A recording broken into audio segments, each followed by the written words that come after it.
What's up YouTube? Today we're going to be looking at cheap visual mods that will be game changers for your 1 Series BMW. Check it out.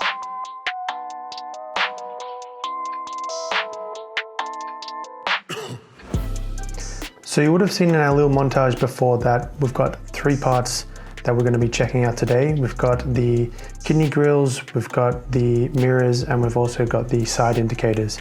All of these parts have been sourced from AliExpress. For anyone that doesn't know that site, it's basically a website from China that deals directly with the factories in China. A lot of the parts that you basically buy are originally made from there, but sold on to resellers from Australia, America, England, wherever you're from, who then sell it out at premium prices. So by going direct, you end up cutting out the middleman and getting everything a lot cheaper.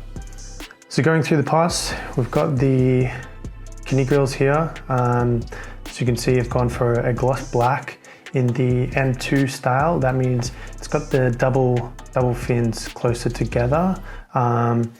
It's just these sort of subtle differences that can really elevate your car. Currently, my car already has the gloss black grills on it, but they're the regular fins.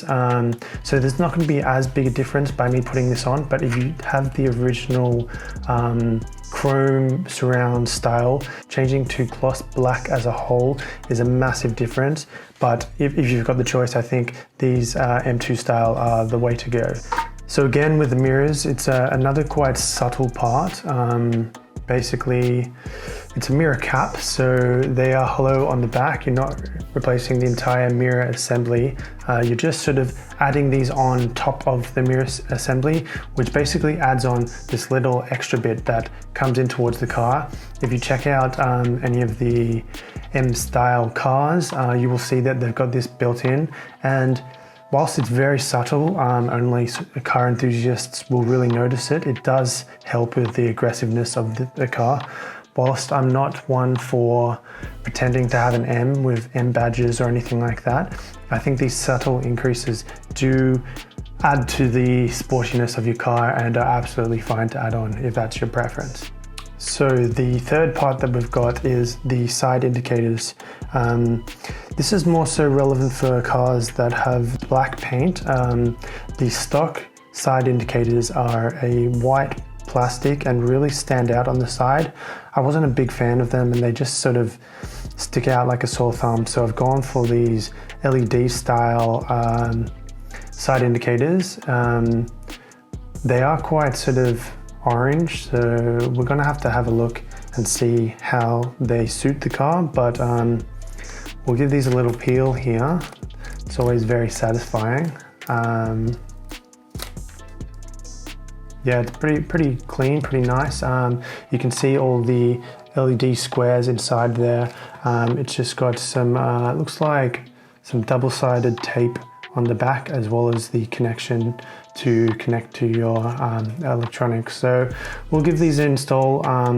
Again, they're very cheap, so I'm not really too worried if they are terrible, but my first impression is that they will be quite decent and add to the package as a whole. So just quickly, before we get into it, I thought I should mention the prices.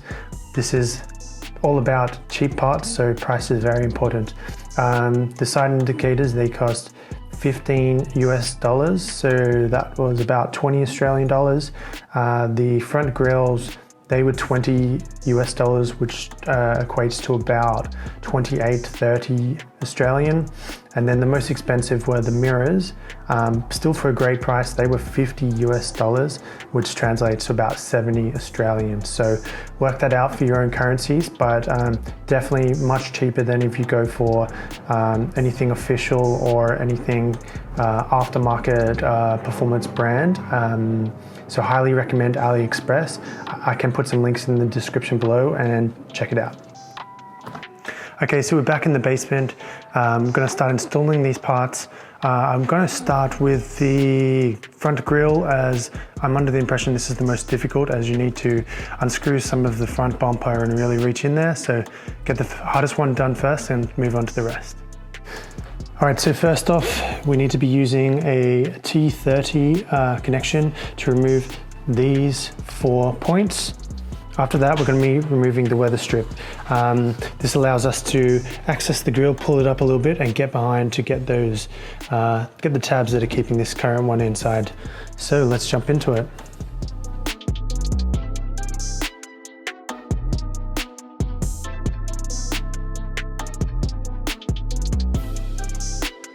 So once you're done with those, just place them aside, make sure not to lose them. The next part is moving the weather strips. So if you can see here, I believe you just need to sort of pinch it. Just claw it off a bit and then you just pull it. Pretty simple. Once you've done that, you just need to repeat on the other side. So from here, we need to pull forward the bumper and we need to sort of get under here. There's a couple of clips keeping these in and we just need to unclip them essentially. So if we have a look in here, you can see the clip just there. Basically that's what it looks like. You just need to pull that down. It's pretty simple. So after a bit of trouble and wiggling around, we managed to get it out. The main problem was the bottom clips. One side, they weren't even attached, so that one flew right off the car. The other one was really stuck in there, so we had to use a bit of a, I believe it's called a trim removal tool, and that really helped get in and under, so I'll show you that. So this little tool here, this was quite helpful. If you can have a look here, you get a nice sort of comparison of the two. So we've got on the left, we've got the new M2 style grill, as well as my old grill, which I believe is possibly just the stock one painted. As you can see, a little couple of chips and this sort of thing. So if you're looking for a cheap option, that's something you could do. But basically, on the bottom, they've got these little tabs, so you can see here, and they just need to be pressed up in the middle. And those connections are under down here. So you need to reach under from here and sort of like scoop up under. So I was using this to go. My car seems to be missing some of the intake. Previous owner seemed to have removed it. So yours may not be, so just keep that in mind.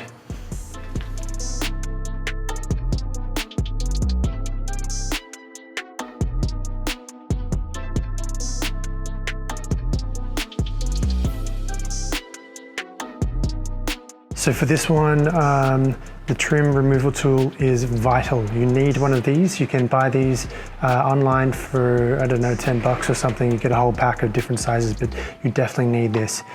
So I've already gone ahead and removed one of the mirrors just to sort of see how difficult it was going to be, as well as give you the opportunity to see a side-by-side comparison, because they are quite different in size.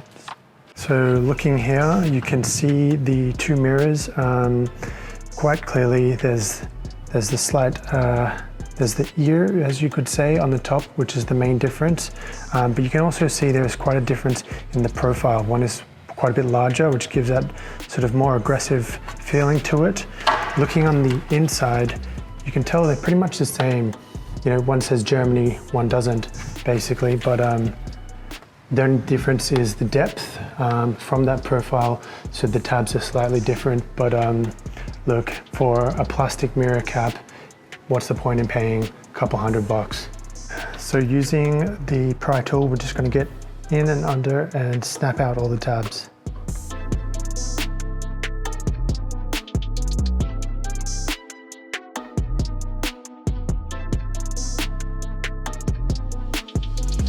There we have it, easy. So this next part just requires you to line up the tabs and lock it in. Pretty simple. These are made of plastic, so be a bit careful, but you can put a bit of force on it. I tried it on the other side already, and basically they go in quite easily. You just got to get it on the right angle.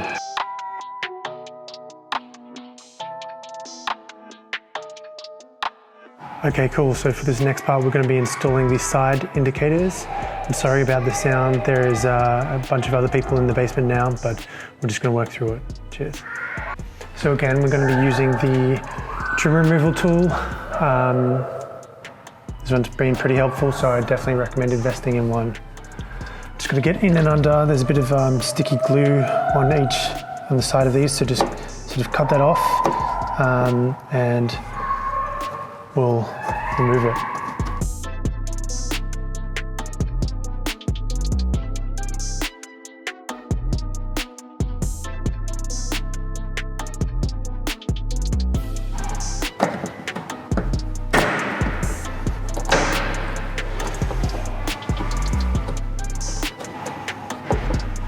Once you get it out, you just need to make sure to clean this edge because it did have that glue, and we will be using double-sided tape for the next section. Next part is just to disconnect the clips, so just pinch it at the back and pull it right off.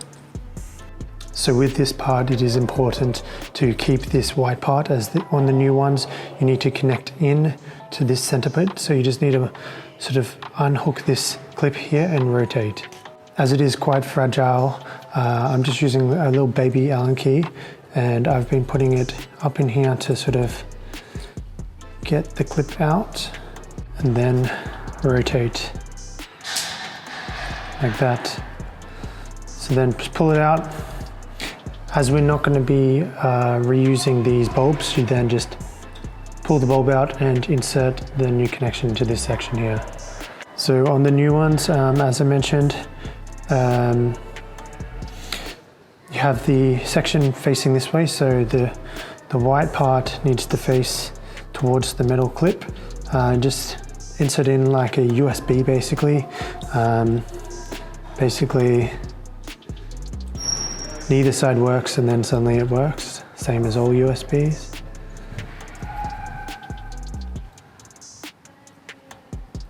There we go, straight in.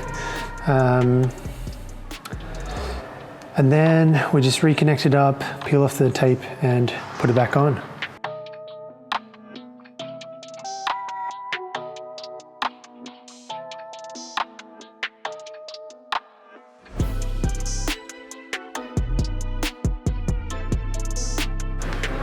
So there you have it. We'll give these a test and then we're done.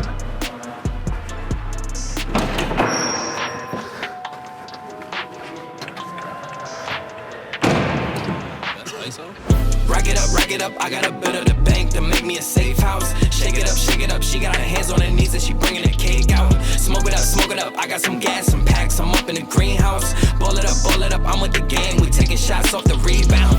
Fucking my posters, say now, I've been humble too long, yeah. Tell them all to stay calm, yeah. Tell them all to move on, yeah. Fucking my posters, say now, they be lost in the sauce, yeah. Took a loss, that's your loss, yeah. Had to get my point across, yeah. Heard them lasers talking at it, we don't pay that no mind. Didn't need to watch and know that I'll be here in no time. Put a candle on it, had to tell them they could blow mine. Lights, camera, action, ayy. Okay, so it's now the next day. As you would have just seen in that montage overviewing all of the different parts, it's been a great result. I'm really happy with how it's turned out. For the cost of about I believe it was $120 US or 170 Australian dollars. I think this is a must do for any 1 Series. Mine has been installed on a 135, but this should work on all the other variants of the 1 Series. So good news, we have finally ordered all of the performance parts. Some have arrived, some are still coming. I've had the MHD Wi-Fi adapter arrive. I've ordered the charge pipe, I've ordered the blow-off valve, I've ordered the front mount intercooler. I will be installing all of these very soon. I'm planning on doing a MHD video next, comparing stage 0 versus 1 versus 2, as I can go up to stage 2 already with the downpipes I have installed. That should be good, but if you haven't already, please make sure to subscribe. That's an easy way to keep up with my content, as well as keeps me motivated to keep creating more. For everyone else who's already subscribed, big thanks. I really appreciate the support, and as always, I really enjoy you guys watching these videos. It's been great. So until next one, peace. Cheers.